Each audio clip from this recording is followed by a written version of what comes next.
As you all know, JDK and Legacy series have developed 5 amazing dips that have really done well this winter, catching amazing fish, bigger fish, more fish.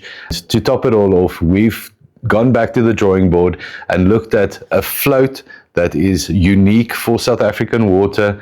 As you all know, the Mava and Manu powders from JDK, we've incorporated that in our dips, and we thought let's do that with the floats the same way. We've developed a hybrid float. It's a perfectly round float, first to market.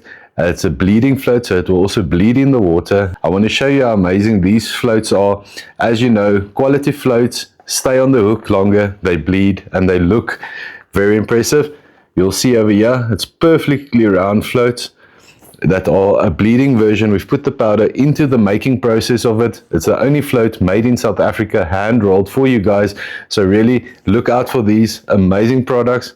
You'll see the red one is the same color as the Mava powder.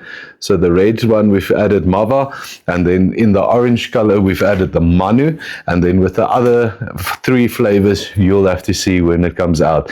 Really unique, really amazing products. So get the 5 new Legacy JDK combined floats, and I believe you'll catch a lot of fish this summer with those floats.